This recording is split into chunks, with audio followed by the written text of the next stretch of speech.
Well, hello again, everybody. Thanks for coming back to Describe TV and our channel. We have a really good show for you today. We've been away for a couple days. We have the usual suspects. We have AI taking over jobs. We have real estate prices and one surprising measurement of what's happening with overall affordability, not just prices and interest rates, but also what that results in as far as a budget percentage.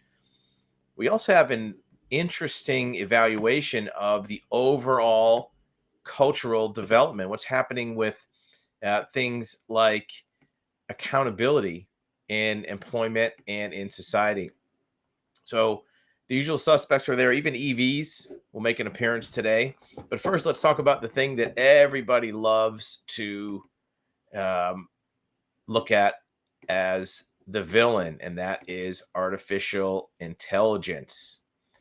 Um, it's no secret that AI is out there, possibly taking over jobs. And in this article, it says that it's taking 80,000 jobs just in Grand Rapids, in Michigan, just in one city, one town. AI is taking 80,000 jobs. This is not nationwide. This is not in a state. This is in one city in Michigan. That's a pretty big deal if you think about it. There's a lot of people that are not going to have employment or have lower employment in that town because of artificial intelligence. I know you have an opinion about that. I know you do. So we'd love to hear it. We want to know what this is doing for your job hunting. Maybe you're looking for a raise. Maybe you want a promotion. Is AI putting restrictions on your career path? These artificial intelligence, I don't know, I guess you'd call them um, advancements or changes, are not doing anything sudden. They're not creating immediate crisis in job markets, but over time, these effects add up. And you may not even know that your job was lost because of AI. You may not even know that you didn't get a raise because of AI. It just may be that in the long range plans for a company, they don't need to add as many employees. They don't need to have as many managers. And you might think, well, my job is not at risk. Well, AI has already surpassed human capabilities in several domains. Which jobs are next? Here's the thing. Think about it. If you are a job, turn off the sound, where AI is not affecting you, every job that's being affected today by AI at one point wasn't, right? It's all new. How long has AI been around in jobs? A couple years, maybe? So in a couple years, if it's already surpassed human capabilities, what's going to happen in the next few years? It's rapidly developing technology, according to the article. One expert says that while benefits are exciting, industries and society at large must prepare for disruptions that are coming. Disruptions that are coming because of AI. Do you think that artificial intelligence is going to disrupt you? In the short time since AI were unleashed, AI already performs as well as the average programmer and passed a bar exam. So whatever job you have, is it more complicated than a programmer and an attorney or less complicated? And if it's less complicated, the only reason why AI has not come to your world is because either it's not a big enough market yet or they haven't figured it out yet how to do it. It's taken jobs, everything from the drive-through window to attorneys and everywhere in between. Instead of an actual human, you now have chatbots, automated responses.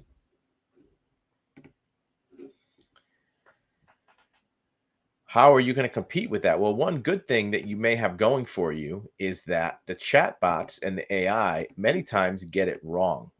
Many times they're incorrect. Dangerous ChatGPT hallucinations that strike without warning can't ever be fixed. What's a hallucination? It's a term used to describe when AI chatbots state falsehoods as facts. Some experts are concerned because these hallucinations cannot be fixed and could have damaging impacts on jobs and lives. So there may be some light at the end of the tunnel where some companies are starting to realize, look, this might not work out too well using AI because they're wrong. But how wrong do they have to be in order to make it not worthwhile to save the money? Think about this.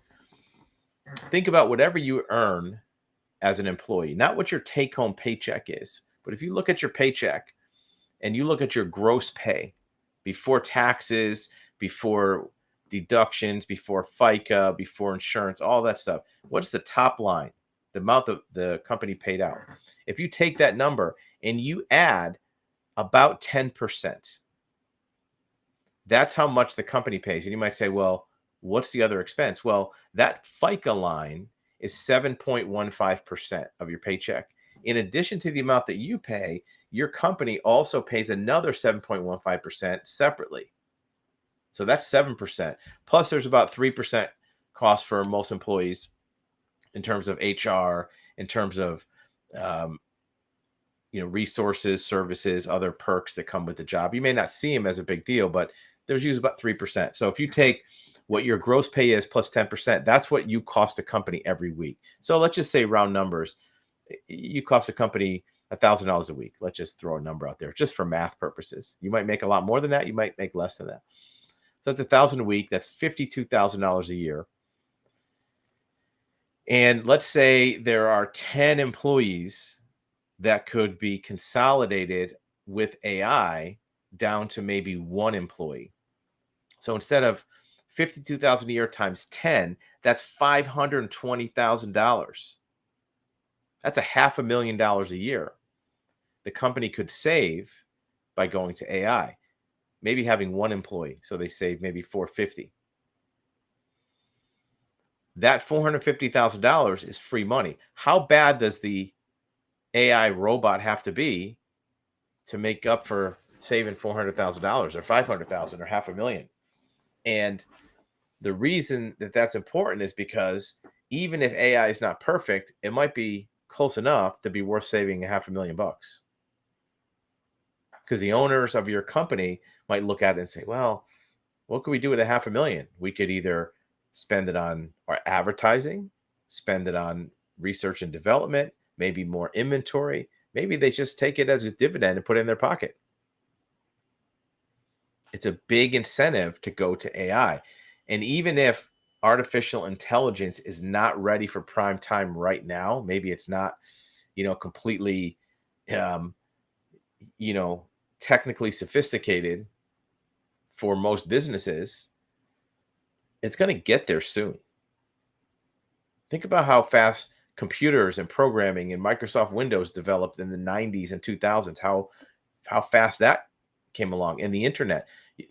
Most of us can remember, if we're older than about 40, AOL. Remember AOL? You've got mail, right? Think about how clunky and outdated that seems now. That was 20 years ago, 15 years ago, really. What's happening with AI right now is kind of seem like playing with blocks 10 years from now, 5 years from now. So be prepared. And we're going to talk a little bit later about how it's affecting society and what you can do to prepare yourself for what the new environment will be in. We always recommend thinking 4 or 5 years down the road, right? If it's 2023, think about 28, 29. What are those years going to be like? How can you set yourself up for success in 2028? It's going to be very important to do that, because 2028 will be here before you know it. And when it gets here, if things are different and you haven't prepared for that new environment, that new world, you might be shut out of a lot of things. Think about the things now you're already shut out of because of decisions that were made or weren't made in 2018 or 2017 or who knows when, right?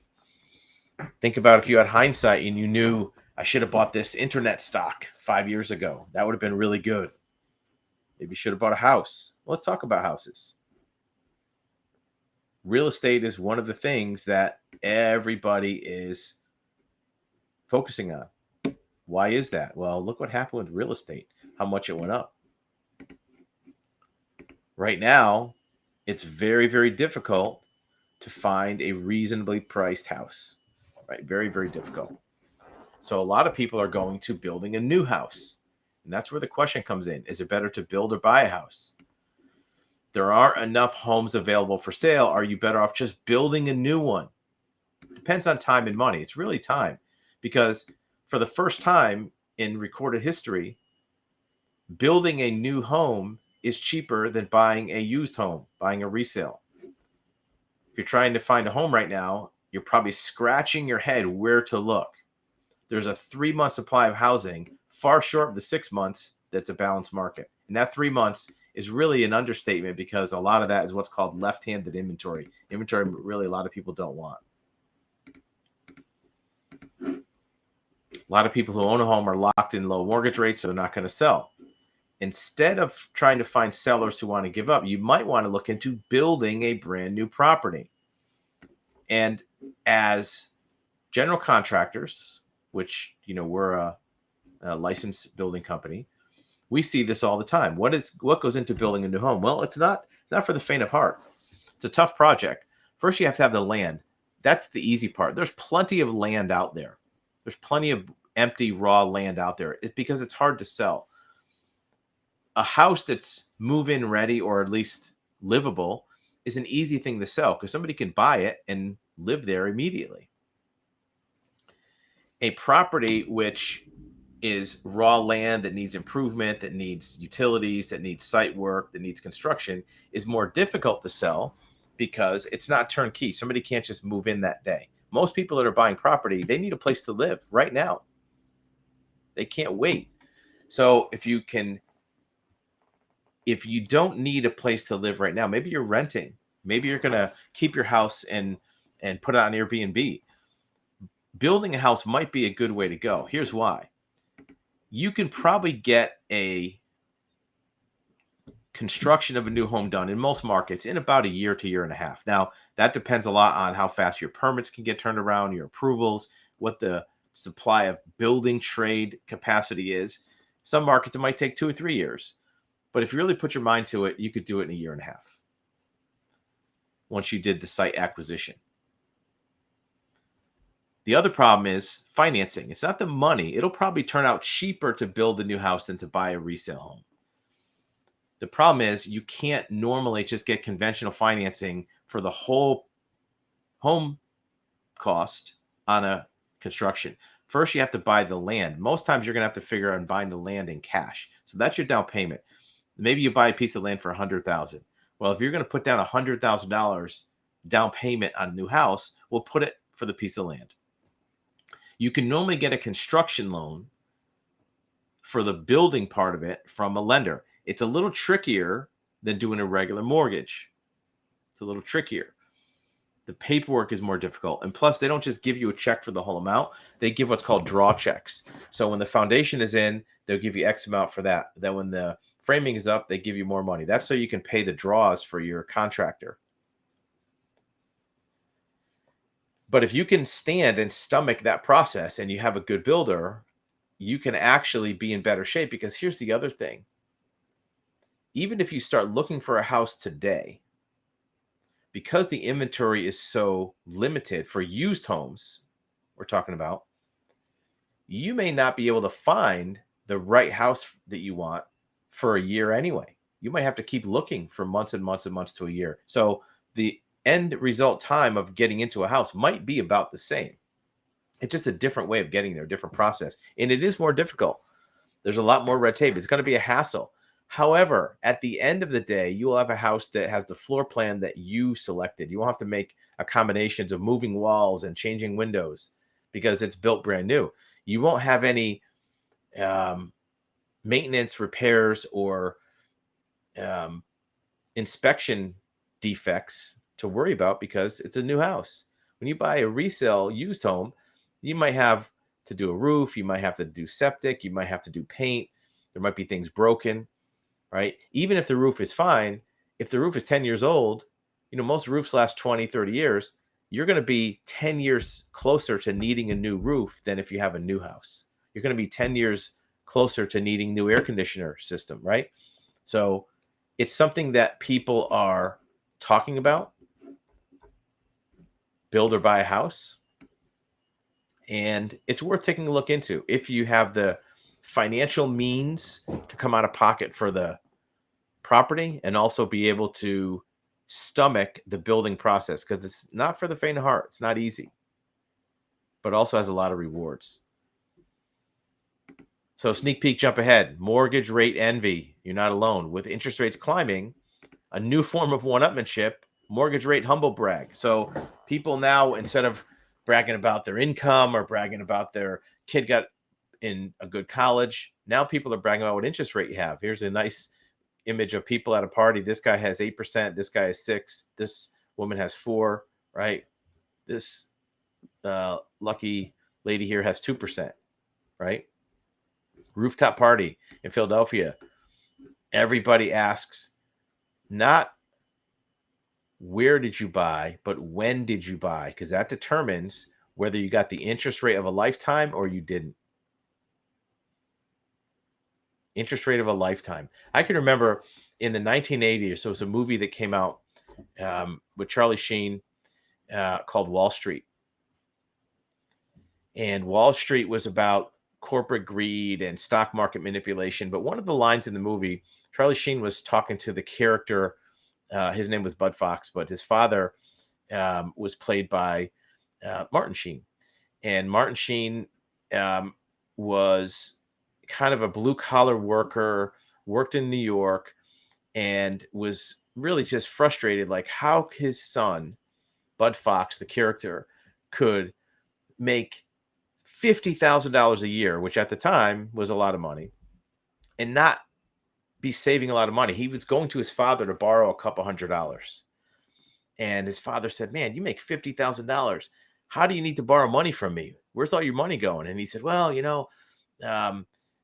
I got apartment and I got to buy suits and I got to do all this stuff." And his father said, "Look, I make that much money and I have a lot of money left over." And his son said, "Yeah, that's because you have a 5% mortgage and you rent out the upper room." Because at the time, mortgage rates are 12, 14%. So his 5% mortgage seemed like a low mortgage. That right now is still a little bit lower than normal, but 3% is even lower.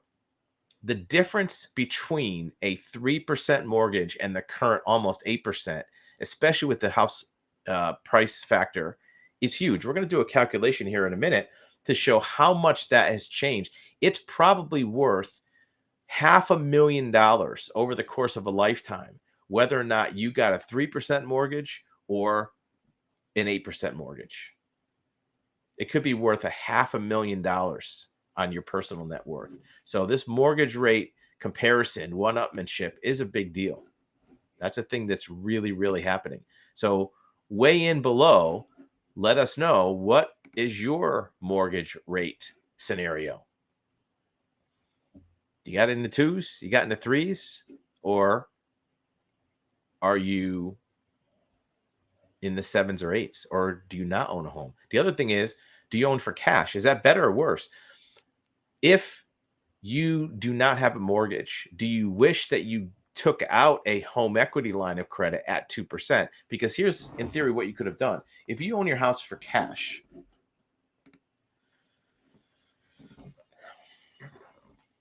and in 2018, you decided, I'm going to take equity out of my house and get a equity line of credit, or maybe just cash out, refinance your house, and you got 3% mortgage.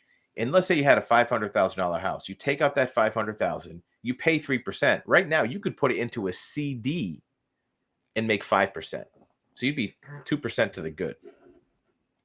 So is it a good idea that you have your house owned for cash? A lot of people say it is a good idea, and it probably is, but that's something to keep in mind. What about home builders? Let's go back to home builders, because that's something that is an interesting phenomenon.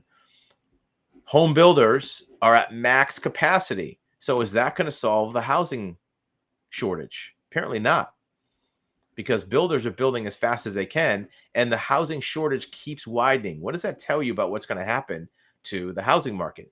The only escape route, the only solution to the housing crisis is more houses. Resale homes are not going to come in the marketplace. It's like musical chairs. Anytime somebody stands up, they got to sit down somewhere else. So if a resale home comes for sale, that's not like a new house in the market, because that person living in the house, they have to buy a house somewhere else. Most smart people now, they buy their replacement house before they sell their old house. Otherwise, musical chairs, you get stuck. If there's no music, you're stuck standing up. So resale homes are not the solution to the housing crisis. Not the solution. The only solution is building new homes. Well, home builders are at max capacity. Now, that's on average nationwide. You can still find builders who will build you a house. They might be a few months out to get started, but that might take you that much to get the site work, approvals, permits, and property acquisition. Builders not building fast enough to overcome a towering housing deficit, not a small housing deficit, a towering deficit. So that tells you right there what the future holds for the real estate market. Prices are not going to crash. It's not an opinion. It's not like wishful thinking. A lot of people who are watching the real estate market are expecting, wishing for housing prices have to crash because they went up. Well, just because they went up like they did in 2005 or 6 doesn't mean they have to crash like they did in 2008 and 9. Big difference. 2008 and 9, 20 or 30% of homeowners, in quotes, were people that really wouldn't qualify for a mortgage. They just got a no money down, interest only, no income verification, no asset verification. They were giving loans out like candy. Anybody could get a mortgage. So a lot of people that had homes really couldn't afford it once their interest rate reset to the normal rates. That's a variable rate mortgage. Now everything's fixed rate, low interest rate. Nobody's going to sell these houses. Nobody has to sell them. No one's in financial distress. So the market is not going to crash because of resale homes coming into the marketplace, and they can't build them fast enough. The housing shortage keeps widening. Builders have been trying to keep up for at least 2 years now. Keeps widening. That tells you all you need to know about what's going to happen in the market. It's widening.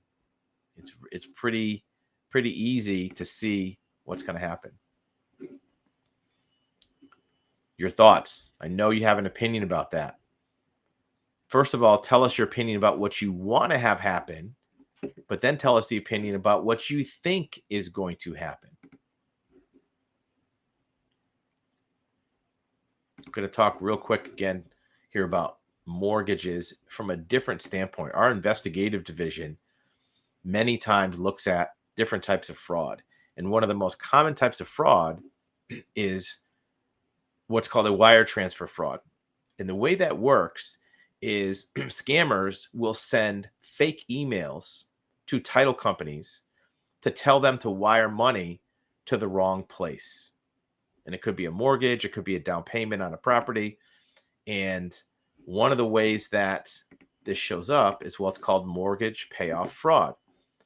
It's still going up 532% quarter over quarter. That's not over the course of a year. That's from one quarter to another. With home transactions down, fraudsters are turning to mortgage payoff fraud to secure bigger payouts. Mortgage payoff fraud occurs when a title company mistakenly sends a mortgage payoff to a fraudulent bank account after receiving wire instructions that appear to be from a mortgage company. The instructions are from fraudsters, and they're very sophisticated. They'll create a website, they'll create emails, They'll create all kind of documentation, and they'll get the title company to do it. We've said many times, there's a real simple solution to this. If you're a title company, don't send the whole amount all at once. Send a test payment, $100, $50, whatever, to the supposed wire transfer bank account and routing number. Once you send it, then contact the actual mortgage company, the lien holder, and ask them, hey, did you get the money? Make sure you're talking to the actual place. You can look up their phone number online. You can go to the website for the actual mortgage company and call them directly. Don't count on their email. And then if they got the money, now you can send the big amount to that same account number. It's easy to avoid, but they're still losing millions, 12 million, 1.9 million. It's huge, right? Mortgage payoffs average 236,000. And fraudsters are very crafty when it comes to servicing because they're able to send an e-fax to a title company and it replaces the current statement they have on file. So mortgage companies are falling victim to this as well. Since we're on the subject of mortgages, let's take a look at what the difference in mortgage payments are. So right now, the average price of a house, median price, I should say, median price is $448,000, I believe. Many houses are more than that, right? So let's say if you took a $540,000 house, you have a 30-year fixed mortgage, 7.75%, which is about the rate right now. You're going to have a monthly payment of $3,869, almost $4,000. Call it what it is, $4,000. If you went back in time to 2018, that'd be 5 years ago, you could find this. This is an above average house. You could find a nice house probably for, let's say, $350, right? But your interest rate would probably be, let's call it 3.75. Look at your payment. $1,621. That's $2,000 less, more than $2,000 less, $2,200 less. That 350 house is probably the one that costs $540 now. 350 was above average back then. So that's a comparable house. So you're $2,000 more for the same house. Interest rate went up and the price went up. $2,000 a month. That's $25,000 a year. If you have your house for 20 years, that's $500,000. If you have a house for 10 years, paying the extra amount, it's $250,000. That's not counting the extra you have to pay in taxes. Property taxes go up when prices go up. Your insurance goes up based on the value of the house. What else is going up? Well, new car prices. New car prices have gone up. What is the new car price right now? Well, new car price right now, $48,334. That's the average transaction price. $48,000 for a new car. That's gone up. $337 more than in June, $200 more than in July of 22. $48,000. Now, what does that result in for a loan payment? Well, if you take $48,000 for 5 years, 7% interest rate, which is about what you get on a car loan, that's $950 a month, almost $1,000 a month for a car loan. Well, again, let's go back to 2018. In 2018, the average price of a car was $36,000. You see that right there, $36,000. Well, let's plug that in. Let's put in $36,000 right here. And let's put that interest rate back down to, let's say 3. You could probably get for less than 3.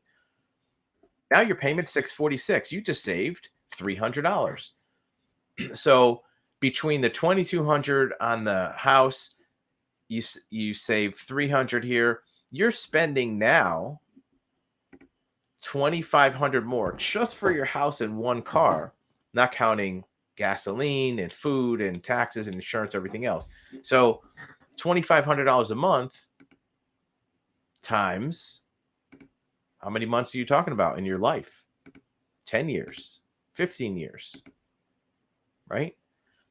You're talking hundreds of thousands of dollars that are now additional expenses for consumers because of the additional increases in rates and in prices.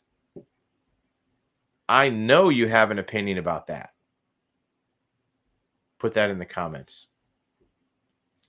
We're going to take a quick break. When we come back, we are going to talk about an interesting development in cyber attack insurance, where insurance companies are now starting to predict the future, that there's going to be a whole lot more cyber attacks that will be upcoming, and that will probably affect not only employers and industries and businesses, but also consumers. So keep an eye out for that. Give us a minute or two to reset, and we'll be back shortly.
All right, here we go.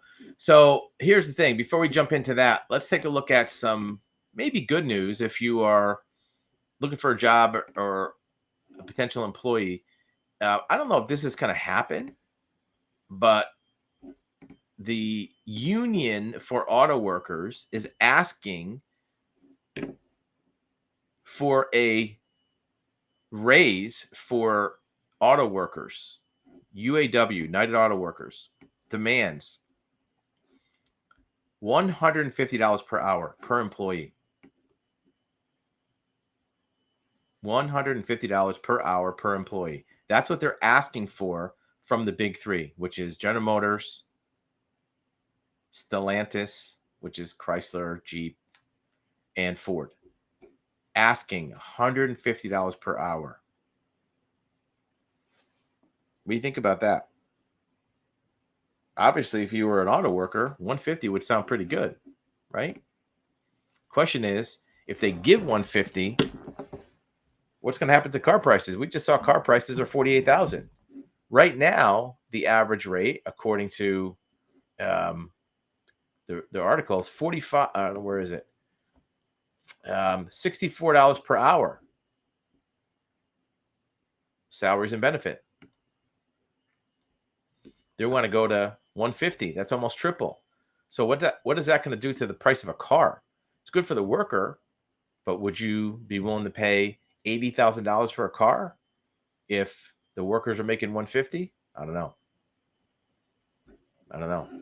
There's pros and cons to each thing. I know you have an opinion about that. So let's hear what it is. Speaking of working, something else that's starting to be a complaint of employers. Now, hear me out. This is not me talking. This is what employers are saying. Maybe it's employees too. Maybe your workspace has this same problem. You tell me. Supposedly, people don't know how to act in the office. Bosses have a solution, etiquette class. Gen Z and old people are having problems getting along at work. So employment HR people are having to hire etiquette class training to know how to act in public. Is this a good idea? Do you think you need this in your job? Like, do you think the people around you need to learn this? Because it seems pretty extreme. I don't know. I'm sure there's people you don't like at work, but do you need etiquette class? Again, it's just a question. Maybe you do, maybe you don't. Maybe some jobs are better than others. In fact, according to Elizabeth Strout, famous author, it may be more than just at work. It may be society as a whole. She says, I don't see how we in the US can find a way to come back together as a country.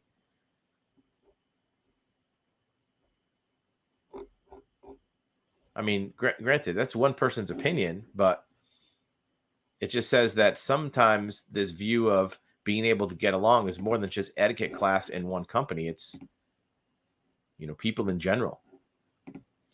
All right. So we're going to talk real quick about this cyber insurance, and then we're going to talk about some very interesting fraud cases where there was a fugitive that was hiding in plain sight.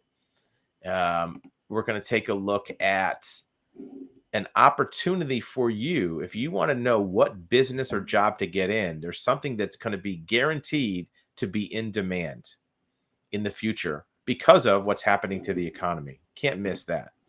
But first, the, I guess, elephant in the room is, are there any risks to business industry from cyber attacks? Well, a lot of investors are thinking that there is. A cyber risk solution company called Resilience has taken in $100 million in financing. And this isn't the only money they've taken in. This is Series D. So that means there was previous money invested. Cyber InsurTech company. That means they insure people against cyber attacks. Apparently, the investor market thinks that's a good business to be in because they're throwing money at it left and right. $100 million. Another factor that goes into this is a lot of people that have insurance thinks they want to go to another company. Most people that have insurance don't like their current company more than really any other time. Back to cyber insurance, global ransomware attacks at an all-time high. US is a primary target. This is August 7th. So global ransomware attacks surged 43% in a year. That's not true. It surged, but 43% were in the US. My bad. Either way, it's a serious problem for industries, but also it affects consumers, because if your company that you rely on for products or services gets hit, you're out of business. You're out of luck, right? If you're an employee, you may have to be on furlough for a couple of weeks until they get their stuff straightened out. Speaking of scams, how about this guy? This guy was a scammer, fraudster.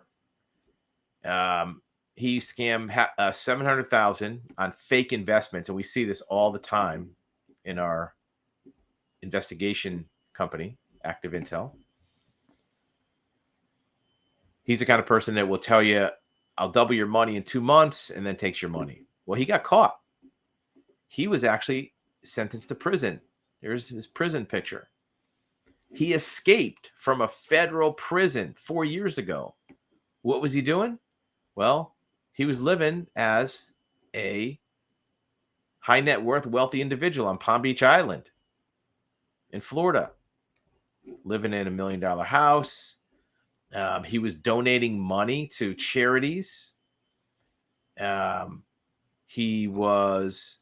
picture was even taken on a celebrity type charity ball in Palm Beach. So he wasn't really keeping a low profile, was he? Serving a 20-year sentence for mail fraud, and he escaped from Colorado. He had a photo posted online by the Palm Beach Daily News where he was at some industry event. So here's the last thing. How about an opportunity? You want an opportunity? Well, guess what? Here's a story that may not seem like it's a job opportunity, but it really is. In Maine, many cities and towns are facing historic tax increases and costs are rising relentlessly. Okay, what does this have to do with jobs? School budgets, municipal budgets, all kind of government budgets are really being crushed right now because tax revenue is going down with less purchases being made, less payroll being paid. Um, the tax that's collected by the government at the local level, not federal government, I'm talking local government, city, state, towns, county, their tax revenue is going down. At the same time it's going down, their expenses are going up. Remember we talked a little while ago about how your mortgage payment goes up because of interest rates, the house price went up, gas goes up, insurance goes up, all these different commodities have gone up with inflation. Well, the government's not immune to that. They have inflation hitting their government budget just like you do. So what happens is the government now has to figure out how the heck are they going to pay their bills.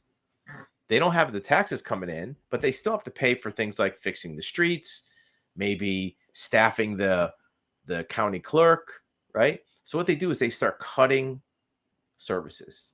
Maybe it's an after-school tutoring service. Maybe it's cutting a recreational facility like a park. So they're going to start cutting non-essential services. So if you are a person that can provide replacement to government services, you have an opportunity. What does that look like?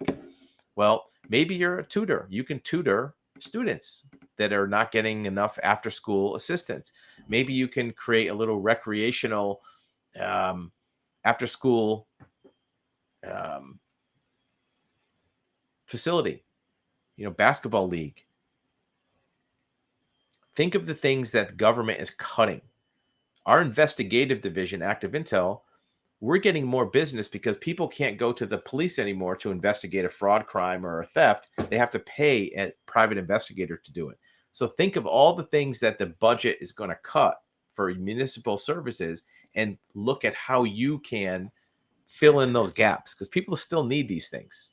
They still need things that governments provide. And if the government doesn't provide them, then the private sector may have to kick in. Maybe it's your company that you own. Maybe it's who you work for. You can suggest adding those services. Either way, that's an opportunity for clever, ambitious people to try to take advantage of the fact that governments aren't fulfilling the need that consumers and residents need. It's a lot to take in today. I know you have opinions about all this. We'd love to hear from you. Keep the comments coming. Check out all our channels. We're on YouTube, Rumble, Facebook, Twitter, LinkedIn. Make sure you see them all. Check out our websites. Actualhuman.com is a good one to start with. You can see it right there. Gives you all the information on different types of consultation advice you can get in different subjects.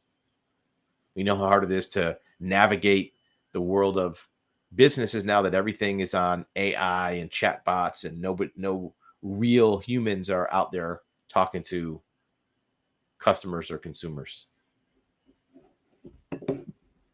Thanks for the visit. Keep your